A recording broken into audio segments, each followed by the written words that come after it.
silent.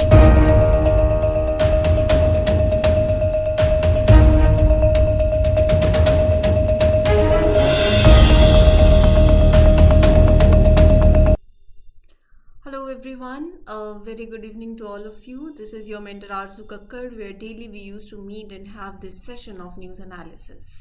उम्मीद करती हूँ कि आप सब बहुत बढ़िया हैं, स्वस्थ हैं, खुश हैं, things are fine at your place.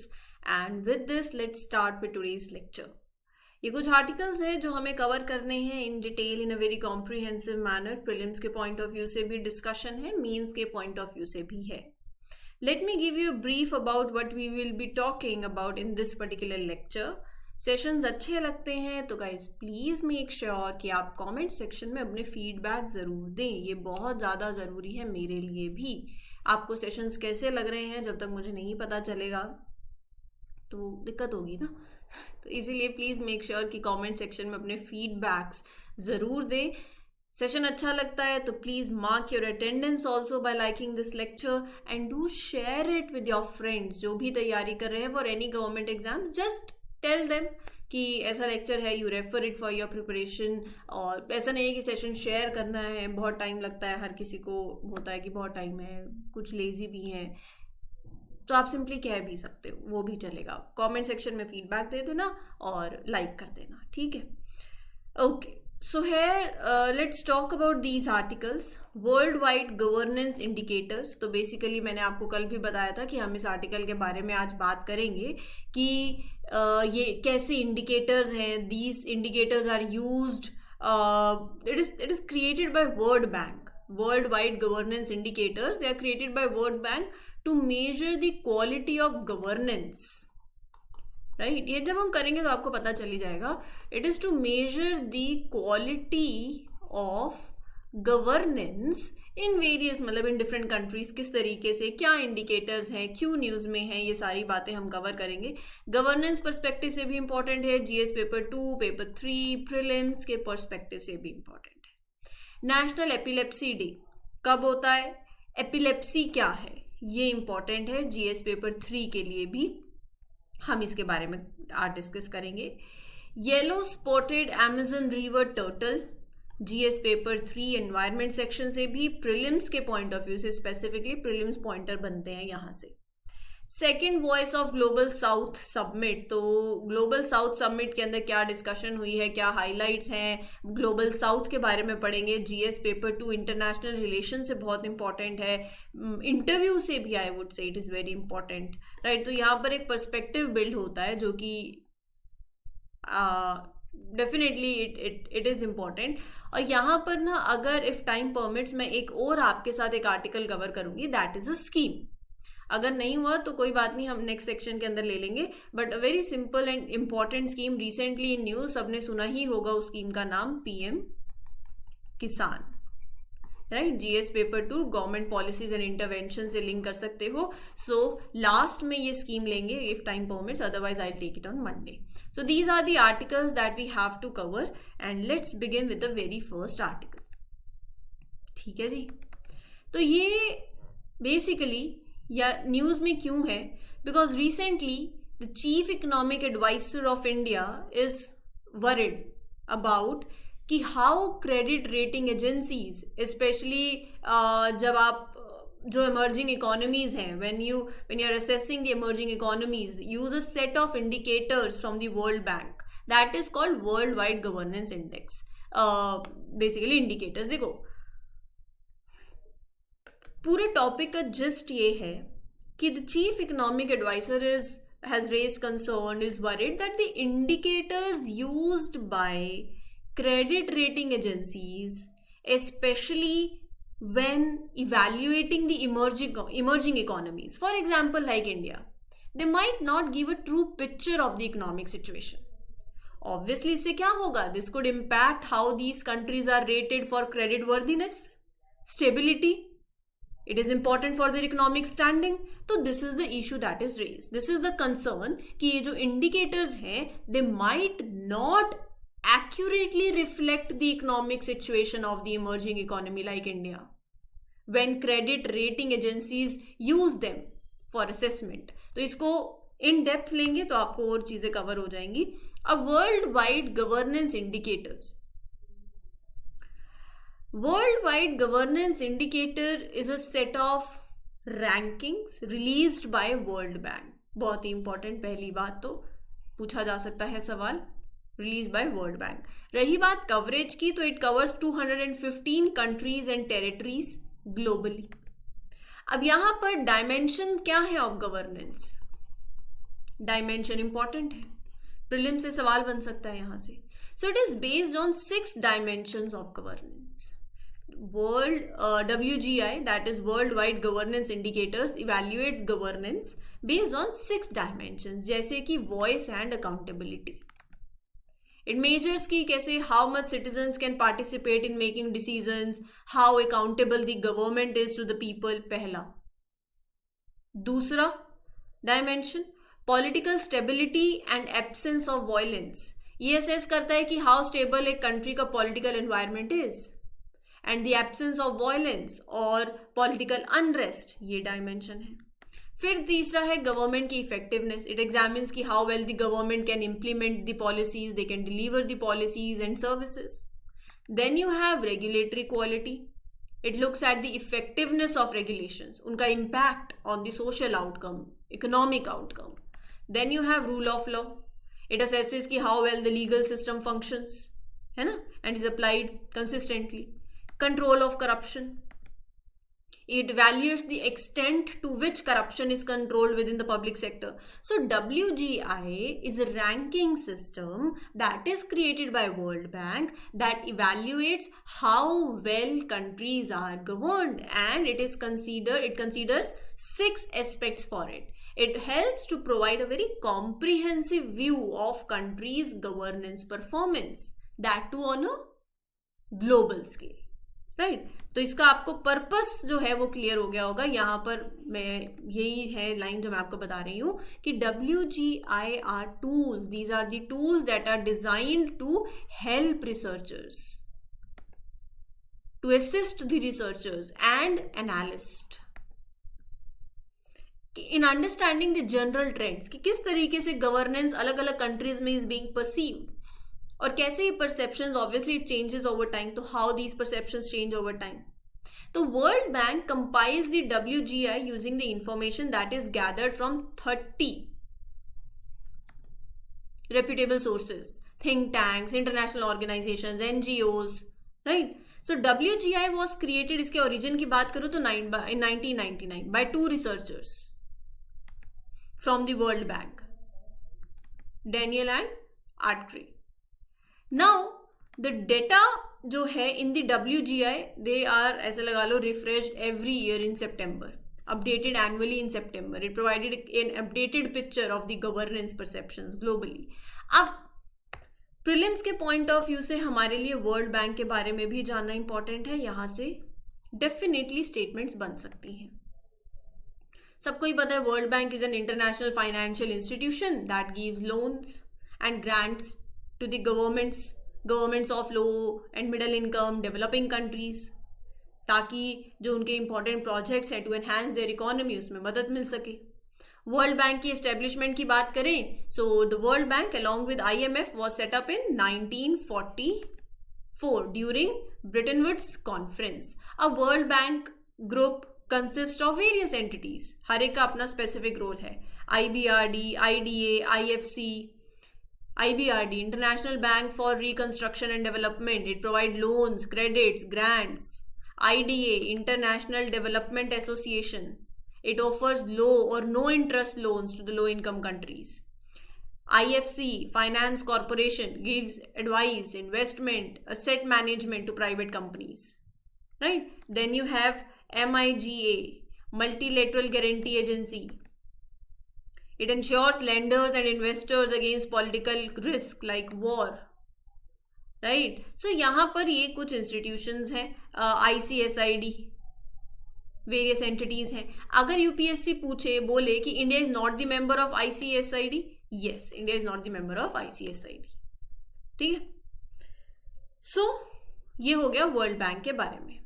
Now moving ahead with the next article जो कि बात कर रहा है एपिलेप्सी को लेके. Now what is epilepsy? Let's talk about it now. National epilepsy day हर साल इंडिया के अंदर 17th ऑफ नवंबर को ऑब्जर्व किया जाता है, सेलिब्रेट किया जाता है. बेसिकली इसका पर्पस ये है to raise awareness about the brain disorder and bust the myths surrounding this disease. तो एपिलेप्सी क्या है, इसको ब्रेक डाउन करते हैं सिंपल टर्म्स में. एपिलेप्सी एक ब्रेन डिसऑर्डर है. ये क्यों होता है? जो नर्व सेल्स है ना ब्रेन में, दे डोंट कम्युनिकेट प्रॉपरली, इसीलिए होता है. इसमें होता क्या है, एक टर्म आपको मिलेगी आगे, जैसे हम देख रहे हैं seizure. Seizure is like a sudden change in the behaviour that is caused by this temporary shift in the brain's electrical activity. ज्यादा साइंस में नहीं जाऊंगी. नॉर्मल तो सबको पता है, normal brain activity. Brain normally sends electrical signals in an organised way. ये जो सिग्नल्स हैं ये ट्रेवल करते हैं through nerve cells and the body uses chemical messenger neurotransmitters. अब होता क्या है एपिलेप्सी के अंदर, एक ऐसी ब्रेन डिसीज जब nerve cell don't signal properly which causes seizure, sudden alteration of behaviour.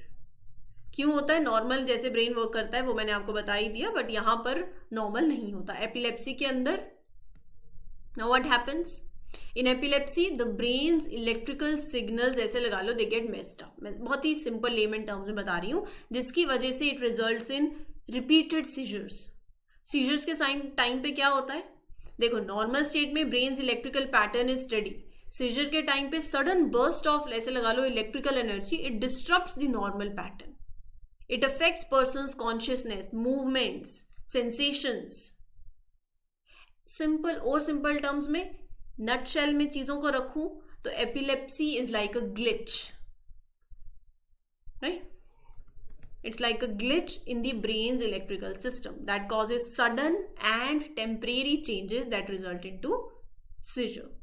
Right? Seizures फिर आप उसको अगर आप it can be classified also into various categories, जैसे कि focal seizure हो गया, it depends, right? Generalized seizure हो गया. यहाँ पर एपिलेप्सी के बारे में बात करूं तो एपिलेप्सी एक क्रॉनिक डिसीज है. It is a long term condition, it does not go away, it can affect anyone. अगर पूछा जाए कि किसी को भी, यस, नो मैटर कि एज क्या है, राइट? तो यहां पर epilepsy can happen for different reasons. There are many kinds of seizure that people with epilepsy can experience, right? तो बहुत से हो सकते हैं. यहां पर कॉज ऑफ एपिलेप्सी वो मैंने आपको बता ही दिया है. Epilepsy can happen because of different conditions that mess with the normal working of the brain. Brain tumour हो गया, जैसे हेड इंजरी हो गई, कोई एल्कोहलिक प्रॉब्लम की वजह से, Alzheimer disease, lack of oxygen to the brain, abnormal blood vessel formation, brain swelling, injection like meningitis. So ये सारे जो है एग्जाम्पल्स हैं of the conditions that can lead to epilepsy. Around 50 million people all over the world have epilepsy. Most of the people with epilepsy, about 80% live in countries where the income is not very high. ये ऐसा देखा गया है, ठीक है? Now people with epilepsy have a higher chance of dying early. Up to आप लगा लो 3 times more than people who don't have epilepsy. इतना इसका रिस्क है of premature death. तो एपिलेप्सी एक सीरियस हेल्थ कंसर्न है that needs attention and understanding as well. ठीक है? सो इट्स वेरी क्रूशियल कि इसके बारे में अवेयरनेस हो और we can provide support and yes, I hope कि अब एपिलेप्सी के बारे में things are clear to you. It can be cause, how it is cause, क्या होता है, कैसे हो सकता है, किसको हो सकता है, ये सारी बातें I have shared. Moving on to the next article, here will talk about, इन सर के बारे में बात करेंगे. इनकी तस्वीर थोड़ा सा अपने माइंड में सेव कर लो. थोड़े ऐसे येलो स्पॉट्स दिख रहे होंगे आपको, है ना? तो ये टर्टल जो है इसको yellow spotted Amazon river turtle बोला जाता है. पिक्चर के थ्रू चीज़ों को याद करना बहुत इम्पॉर्टेंट है, क्योंकि बहुत सी चीज़ें हैं याद करने के लिए. अब याद से याद आ रहा है कि आज है सैटरडे, है ना? मैं हमेशा बोलती हूँ कि make sure Monday to Saturday हमने जितना भी कवर किया है आप उसको संडे को सारा रिवाइज करोगे कि नहीं करोगे?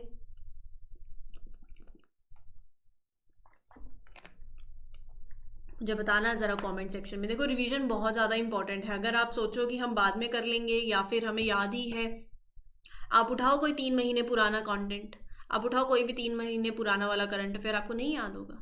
आपको अक्टूबर मंथ का 1 अक्टूबर का ही नहीं याद होगा, मैं लिख के दे सकती हूँ, क्योंकि आपकी revision up to the mark नहीं होगी।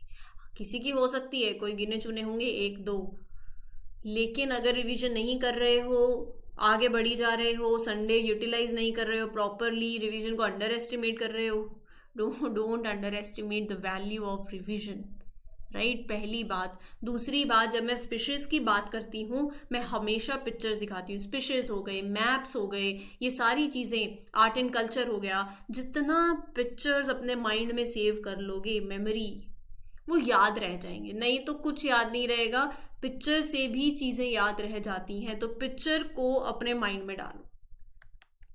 अब जैसे कि मैं आपको फॉर एग्जाम्पल, अब हमें ये कवर करना है, मैं इसके बारे में आपको बताऊंगी, आप पिक्चर इमेजिन करो इसकी। इमेजिन इन द सेंस, ये पिक्चर आपके सामने है, मैं इसके बारे में आपको बताती जाती हूँ।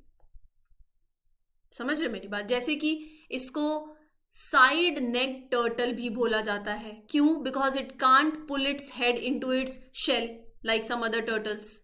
तो साइड नेक टर्टल हो गया नाम। अगर मैं अपीयरेंस की बात करूं तो बेबी टर्टल्स, मतलब हैचलिंग्स जिसे बोलते हैं, they have yellow spots on their heads, आपको दिख रहे हैं, which get smaller as they grow, वो भी आपको पिक्चर में दिख रहा है। अगर मैं थोड़ा सा और शेल की डिस्क्रिप्शन की बात करूं तो टर्टल हैज अ ब्राउन और olive coloured shell and it is known for its unique yellow spots and black scales.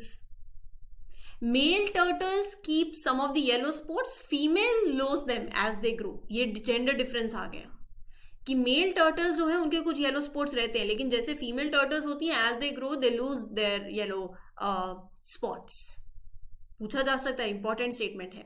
In the Peruvian Amazon there has been a long period of very hot weather and not much rain, काफी drought रहा है।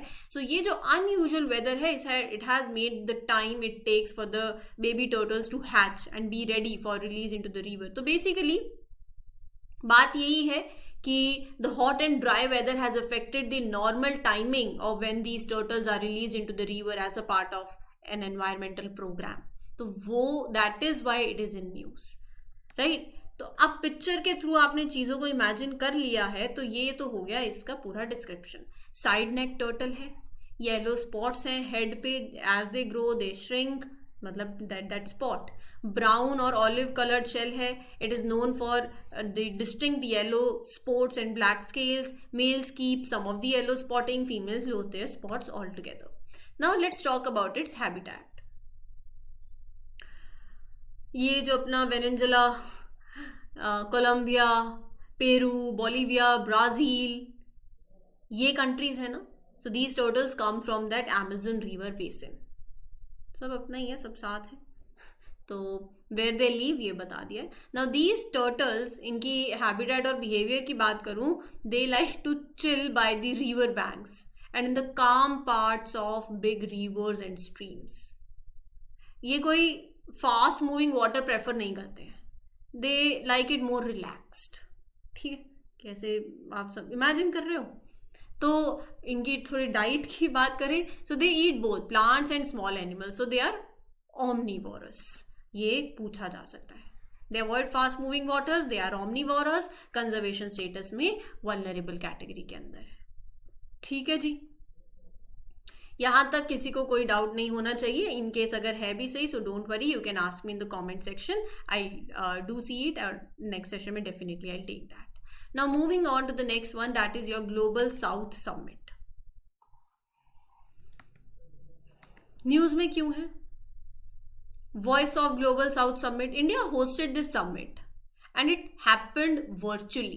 पहली बात, this was the second time and the first one took place in January 2023.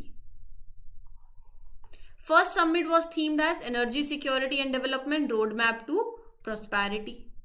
First summit theme. Now countries from Global South, मतलब which include many countries in Africa, मैं Global South की बात करूंगी जिन्हें अभी नहीं पता, Africa, Latin America, Asia, they got together to talk about their views and priorities. यहाँ पर 125 countries from the Global South took part. ठीक है। Now Why they took part? They wanted to discuss their ideas, their plans together on this shared platform. The summit was kind of a preparation for the G20 Leaders Summit that happened in September 2023. So यहाँ पर हम थोड़ा सा global south के बारे में बात करते हैं. क्या ग्लोबल साउथ कोई एक ऐसी स्ट्रिक्ट ऐसे कोई बॉर्डर लाइन है? No, it does not mean it's about specific location on a map, right? Countries in global south, अगर मैं एक लाइन लगा दूं कि साउथ की सारी कंट्रीज, तो नहीं, it include places like India and China, even though they are in the northern half of the world as well. अब अगर आप लगा लो ऑस्ट्रेलिया, न्यूजीलैंड, ये तो सदर्न हेमिस्फीयर में है, तो क्या ये साउथ में है? तो ये क्या ये ग्लोबल साउथ का पार्ट है? They are not considered the part of global South. Then what is the concept behind it? Then this Brandt line concept, Brandt line concept. तो यहाँ पर हुआ क्या है ये Global South concept? It's like एक imaginary line that is showing the economic divide between the richer and the poorer regions. एक ऐसी line on the map that shows the divide between richer and poorer parts of the world based on per capita GDP. जैसे it starts in the north of Mexico, आप देखो map के अंदर, goes across the top of Africa, Middle East, loops around India, China, and then heads down to include most of this East Asia, right? Australia नहीं है ना? So ये बता रही हूँ मैं आपको. Japan, Australia, New Zealand are not part of this line, right? So it's a way of talking about countries not based on where they are on the map, but more about shared characteristics. It's about the way countries relate to each other in terms of their power, politics. The countries in global south, they face similar challenges when dealing with the powerful nations. The history of these countries, how it has shaped their current situation, उनको consider किया जाता है. Historical events, colonization हो गया, it might have a long lasting impact on the global south countries. तो ये it looks out कि how these countries are developing economically and socially. ये बहुत इंपॉर्टेंट है चीजों को समझना. बेसिक्स क्लियर नहीं होंगे तो कोई फायदा नहीं है. फिर आइडिया समझ आ गया of the global south. So it include all these aspects simultaneously. हाँ, however there can be exceptions or variations because हर एक कंट्री ऑब्वियसली यूनिक है. Now India emerged as the voice of global south. बहुत important बात है आपके IR के लिए भी. India took charge of G20 presidency. India had various goals for its presidency, and one of them was to emphasize the concerns of global south. It raised the issues concerning the global south. India organized 8 important meetings involving ministers to tackle the pressing issue that is being faced by developing countries. India actively raised the issue concerning the global south in international forums. Pandemic के time पे भी India sent its made in India vaccines around 100 countries. About लगा लो 150 nations, 150 nations during COVID-19 pandemic, 150 nations imported medicines from India and referred to as the pharmacy of the world. जनवरी 2023 में India organise voice of global south summit. It was attended by the representatives from 125 countries. Right. So under India's presidency, अभी African Union became the full member of G20. बहुत ही ज़्यादा एक अच्छी बात. 15th BRICS summit हुआ in South Africa. Prime Minister Modi highlighted the term Global South. They represented shared history against colonialism. Right. So India organized 2-day event on international taxation to voice the perspective of Global South. तो India overall मैं बात करूँ तो during its leadership in the G20 made significant efforts to highlight, to address the concerns of global south. Now रही बात अभी की, India hosted this second voice of global south summit, है ना, virtual mode के अंदर. तो यहाँ पर थीम जो इनॉग्रल सेशन की थी वो थी together for everyone's growth with everyone's trust. Concluding session theme was global south together for one future. अब यहाँ पर हाइलाइट्स क्या थे समिट के? इनॉग्रेशन ऑफ दक्षिण,